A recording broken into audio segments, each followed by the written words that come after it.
Right guys, and welcome back to the channel. And of course, with the Imperial Knight Codex looming, I've decided to do a tutorial and show you exactly how I build and paint the Imperial Knight Armiger. Now if you haven't checked it out already, go and check out the magnetization tutorial. I'll post a link to that one straight down below. And as you can see here, what we've done is I've sub-assembled the Imperial Knight. All of the armor panels I've kept off, kept them separate, and primed them grey. And the rest of the model I have sprayed black. So what we're going to do is take you through each stage. Now I do start off with the airbrush, and what we're going to do is get some nice cozy base layers down.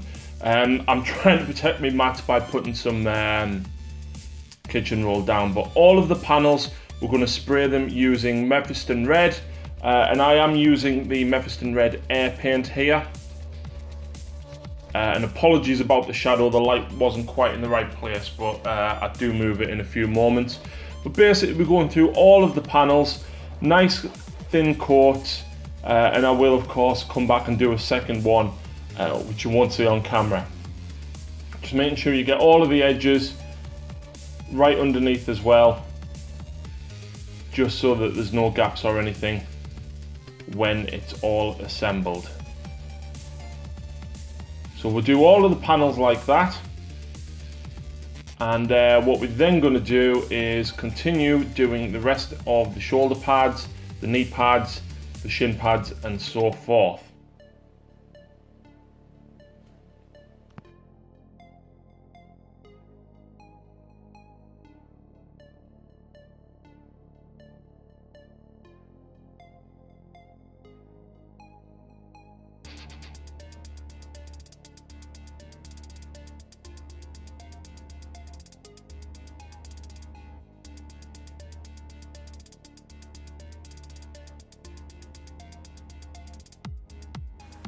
Okay guys, so next up we're going to use Vallejo Gunmetal, and we're going to coat the entire miniature with this, mainly focusing on kind of a top-down spray, just to make sure that the kind of bottom edge stays very, very dark. Now this gunmetal is quite dark anyway, so you might find that we don't need to.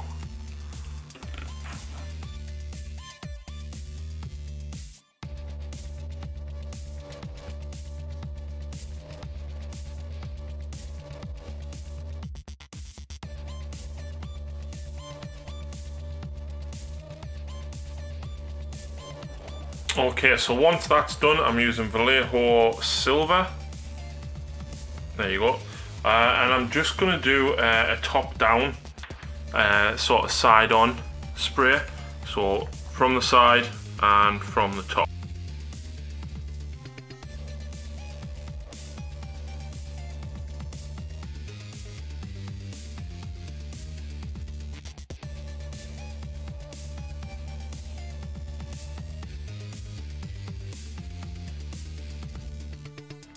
Okay, so next up I am going to be using Carapace Crimson to paint all of the red panels. And of course, Harry being Silly Harry, I have misplaced one of these since the last video that I did. So I'm going to improvise and try and hide it on the base. But I'm using a nice thick brush here. I'm just going to lather it on, covering the whole model, making sure you get right in all the recesses and cracks.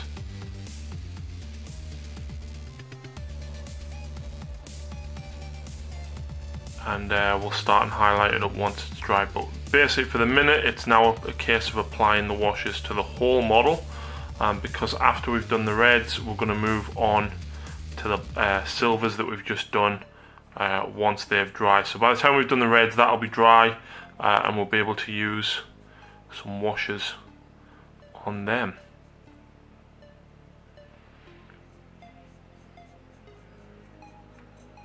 Just make sure you're covering all the areas nice and thick around all the crevices.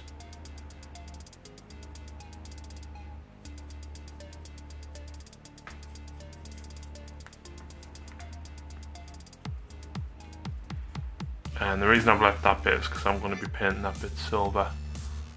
But there we go. And then continue doing what we've just done there on the rest of the pieces.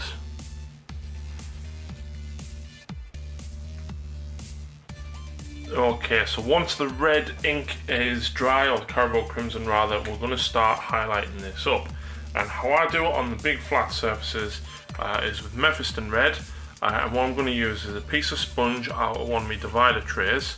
And I'm literally just going to dab a little bit on like that. Take off the excess on the side of me pad. And then just sponge the red on. Now it doesn't look like it's doing much at the minute, but it's all about building them layers up. So just continue with the Mephiston Red, and we're going to do this on all of the other parts as well.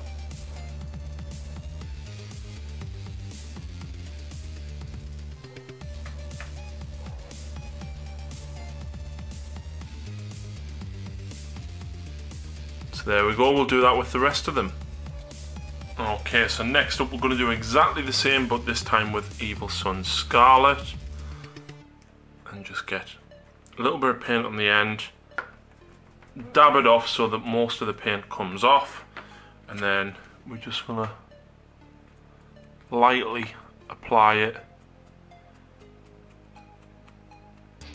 Like so. Just kind of picking at the edges. And just getting enough texture on the flat surfaces so that it's visible, but without being too blotchy.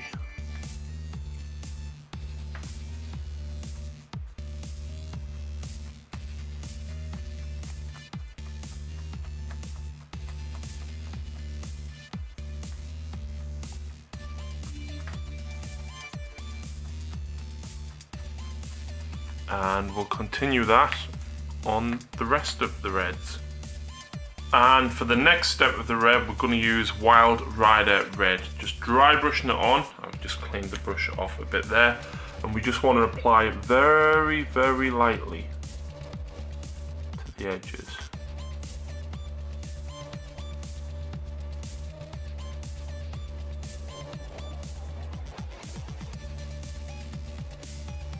Just to pick out the main edges.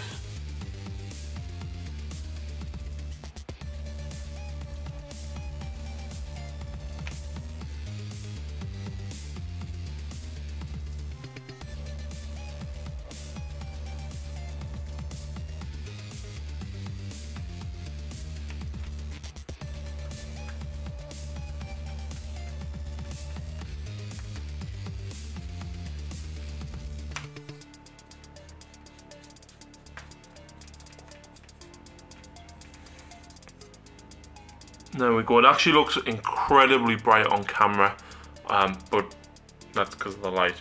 So I'm going to do that with the rest of the red, and then we'll move on. So once we've done all the other bits, I'm now going to start and add lead Belcher to all of the parts here that need painting up in silver. And then we're going to add some golds before we move on to the washes. So with this I am going to paint the, oh, I'm off camera there, the entire back panels.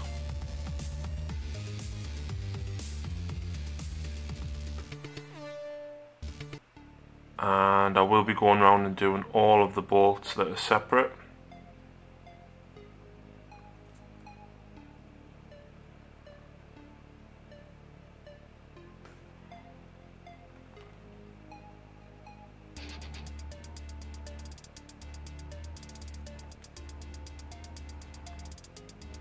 So I'll continue that there in a few moments, but I'm also gonna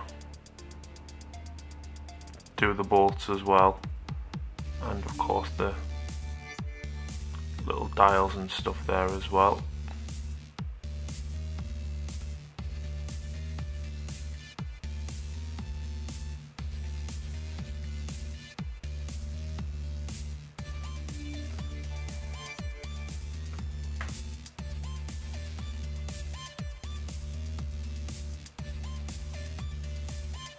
So So I'm going to continue around the rest of the model and we'll come out in a minute. Okay guys, so I have jumped ahead ever so slightly. I've done all the silver on the rest of the armor plates and everything.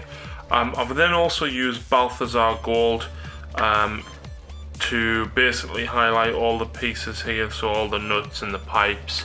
And I've gone through all the parts of the model and basically done that. So I've done obviously the bolts here, the pipes on the face, and of course the exhausts and the tip of the melter. I've also done the legs, so the joints there, pieces on the end, all the bolts around the side, and of course these on the back as well. But then the last piece I'm going to do gold is the bridge over here. So basically I've done it this way so that I can kind of skip ahead and show you the next step after this. So once we have done the gold, we're then probably going to highlight the whole shade rather the whole model in one go. But with Balthasar gold, although it's a base coat, covering red, you still need probably 2 coats to cover it all over. But yeah, and we're actually going to use non-oil gloss to shade it all, including the gold, which is why I've done the gold before I've done any other work on the silver as well. Now, of course, this piece doesn't have to go gold, but it does match with the rest of my knights. You could do the silver as well. And I don't think I mentioned at the beginning of the video, but my knight house is House Crast, because they were very, very close to the Mars Forge world. In Fluff and History, Mars, they stayed very loyal to Mars because the planet Crisis, their home world, was very, very close by, and they were one of the one remaining knightly houses to support the Mars Forge world during the heresy, or what was left of the heresy. Another reason I chose red, obviously, to tie in with that was that my Blood Angels are red, and I wanted a very similar colour so that, you know, the whole army as a whole, if I chose to run a massive Imperium army, basically stayed like that.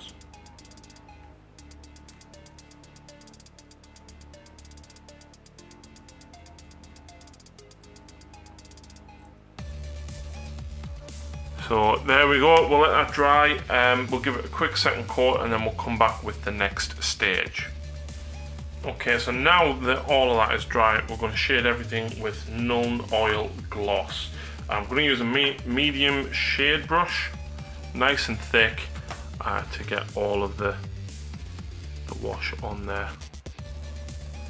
So the gold does take a little bit more to cover it, especially with this one being flat.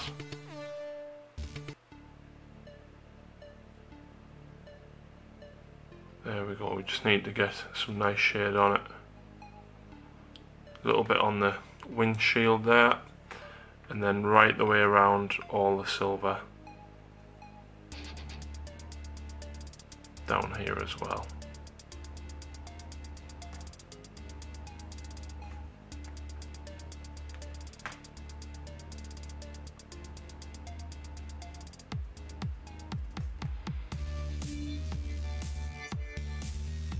There we go, so plenty of wash on, really makes it sink into all the crevices, and we can highlight it up quite nicely later on.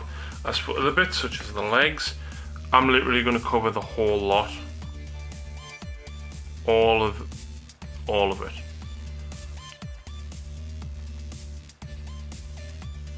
So I just lather it on, in the words of Peachy, slap it on there.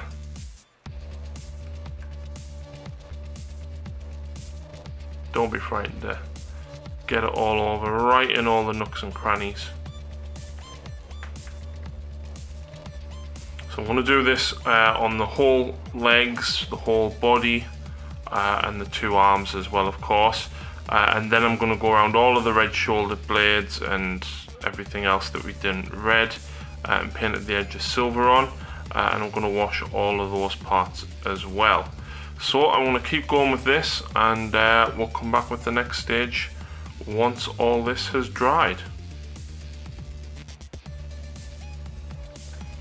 Right guys, so once the ink is dried, we're going to highlight everything up with Necron Compound dry brush paint from GW, and what we're going to do is literally dry brush over the whole lot that you see there, including the gold.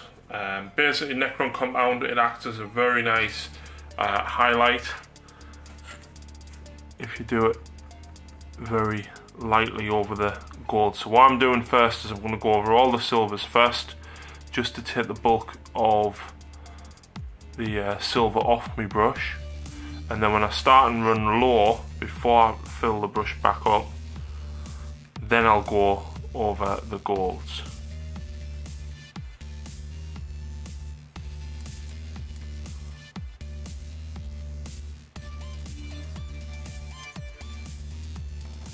So there, we're getting loads on the silvers, and then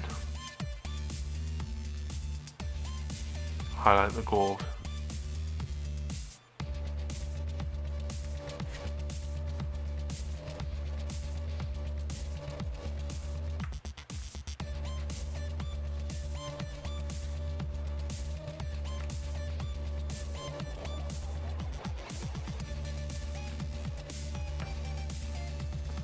And we're going to do this with obviously all the legs and all of the other parts. The only exception is going to be the tip of the melter lance and the tip of the exhaust. Them two bits of gold we're not going to do with the Necron Compound. But other than that, just keep going, build up a nice layer across the whole model, and the silver should come out quite nice.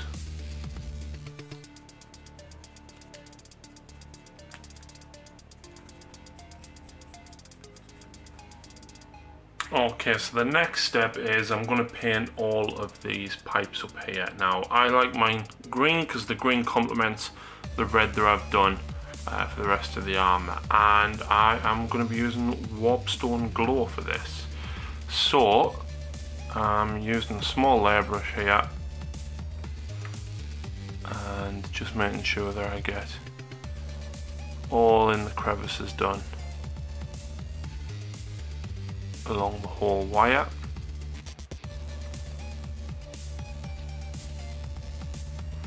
Now there is quite a lot of tubes, you don't have to do them all green. Some of the bigger knights that I've got, some of them are done in blue, but I like green because, like I said, I think it contrasts the red very well. And of course there is pipes on the gun arm and stuff, and the chainsword as well, so I will be doing those in green as well. So I'll continue doing the rest of the model, and then we'll come back in a few moments. Okay, so once we've done all them, I'm going to use good old-fashioned Null Oil and just darken them down. You could also use Coella green shade if you wanted to make it a little bit more green, but I like Null Oil because it gives the illusion of kind of black and oil and grime when I can actually get the pot open, that is.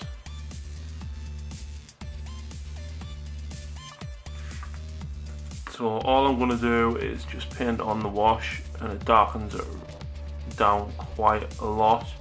The Warpstone Glow is quite bright anyway, despite it being a dark green, but this just makes it quite a lot darker.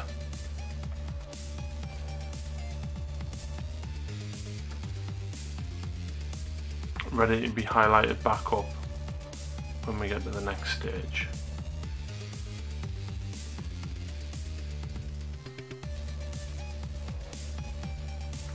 So there we go.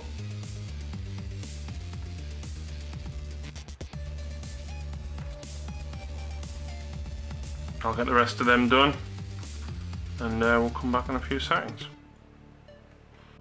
Okay, so now the wash has dried, we're actually going to apply the highlights to the green. You can see here I've actually painted the eyes green. The other one's got a single eye, this one's got two. I haven't put any wash in there though, and I've done just a couple of the pipes there and some under the chin.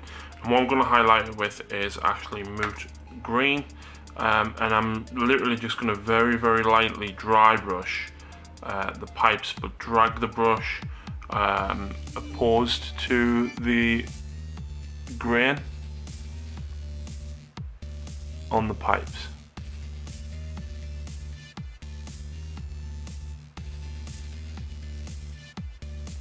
And what it does is, because you're dragging opposed to the grain, it actually highlights it up quite well and just picks out the raised bits.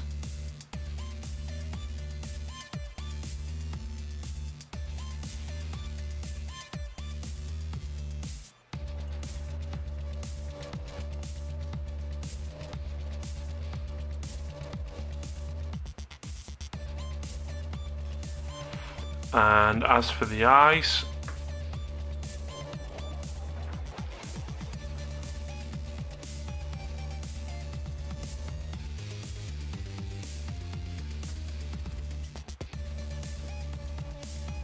just going to paint half of it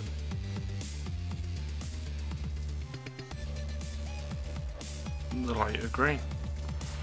And believe it or not, we're actually almost finished. Once we've done all of those greens, what I'm going to do is I'm going to apply some heat weathering to the vent here. I'm also going to apply it to the end of the melter lance, and there's two ways you can do it. You can either use a series of washes or you can airbrush it. I have done a video on both, and I'll post a link down below to both of the videos. So at this stage, go and follow that video and pause this one, and we'll come back in a few seconds once I've done that to this. Okay guys, so we've done all of the weathering on the tips of the guns, and like I said, you can go and check that out in the tutorials down below. I very quickly went back and painted parts of the feet red because they aren't separate pieces. So now what we're going to do is glue the whole model together. And like I said, unfortunately I've misplaced one of the shin pieces. I suspect I'll find it when I tidy my desk, but for the minute I'm not going to put this one on the back. I'm actually going to try and hide it when I do the base a little bit. So let's get it glued together. And of course I am using Citadel plastic glue. Great stuff for plastics. And I've just realised I've glued the wrong piece. Well, I haven't glued the wrong piece, it's just not there where it needs gluing.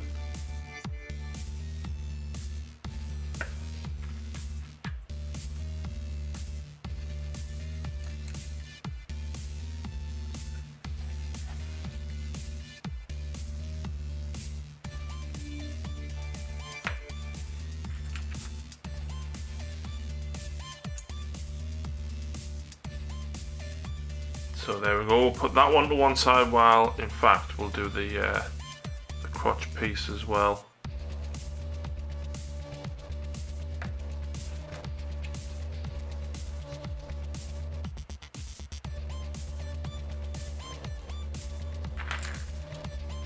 And what the heck, we might as well do that piece as well, since they seem to be sticking.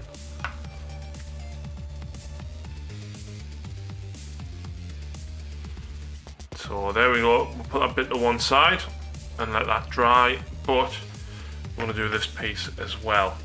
So obviously once I've put all this together, we're actually almost done with the whole model. So first up, I've left these off so these can literally be screwed on into place. I think that's maybe a bit too much paint on that one. There we go. And the same with that one. And then they literally magnetize on, and obviously they're still fully movable.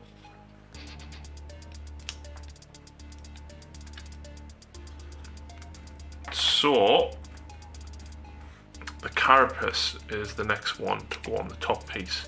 Now it does sit a little bit funky, it has to kind of clip over them edges there. So we'll put a little dab of glue just in there, and then along the top.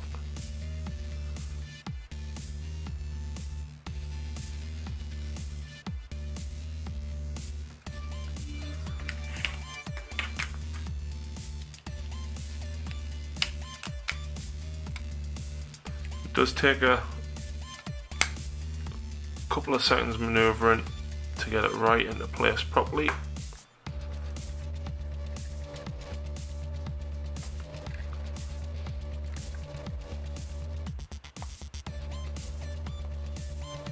And just make sure you push it far enough back like that so that it actually joins up here properly.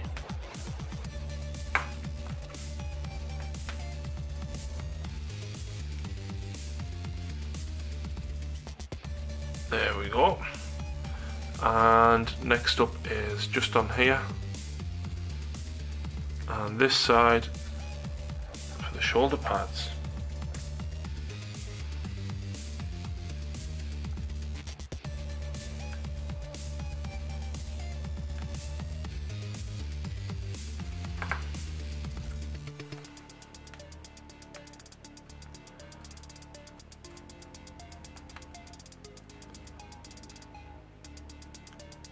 And there we go, we can let that dry. The top guns, luckily, just magnetise on. You can see there I've done the heat mark on the exhaust on the back as well as the melter gun. That can swap out with the stubber. And of course the arms can swap out on either side and still fully movable as well. But I don't like the plain black chainsword. So I am going to amend it ever so slightly. But let's just have a quick glimpse. And of course, if you do want to see how to magnetize it, you can check out the tutorial that I did earlier on. So I'm going to have to glue the waist once obviously the base and everything is in place. But there you go, you get the rough idea as to what the finished product looks like. So we need some masking tape next to do this. So let's see what we're going to do with it to add some hazard stripes. Okay guys, so next step, and what we are doing is we've just masked off the sword. I've used some electrician's tape as my masking tape wasn't too great, and I'm going to try and avoid spraying sort of under it like that, and I'm going to hit it straight on from the front.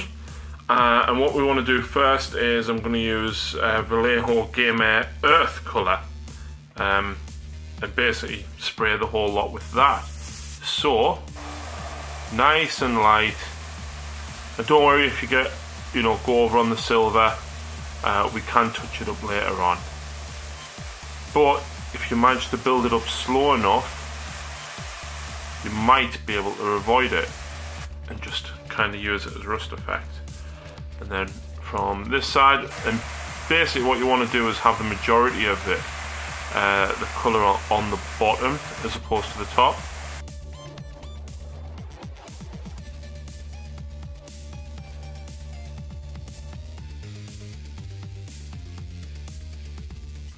Okay, so once that's dried, we're going to use gold yellow, and we're going to just highlight mainly the top 2/3 of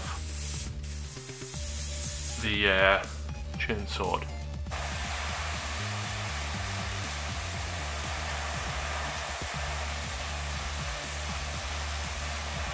And the idea is to leave the bottom brown whilst building the top up to a nice brighter yellow.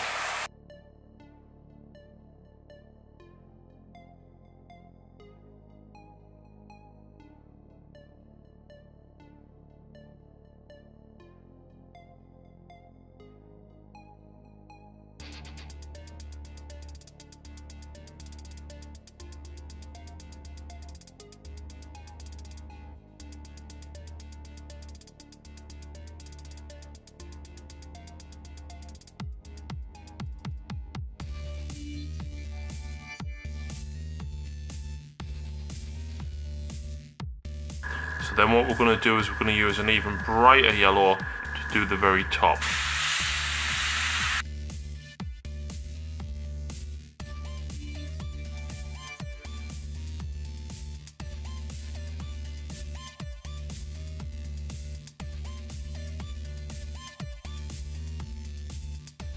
Okay, so this time I'm using Moon Yellow again, just to do the very top half or quarter.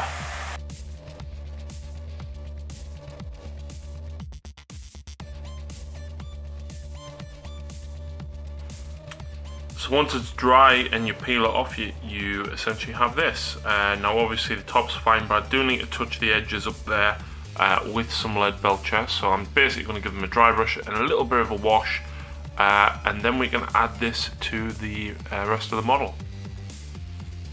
And here we have it, guys, all finished, and you can see I've done quite a few effects. Obviously I've done the hazard stripes on there, we've done the heat exhausts, we've done all of the weathering up on the top of the hull.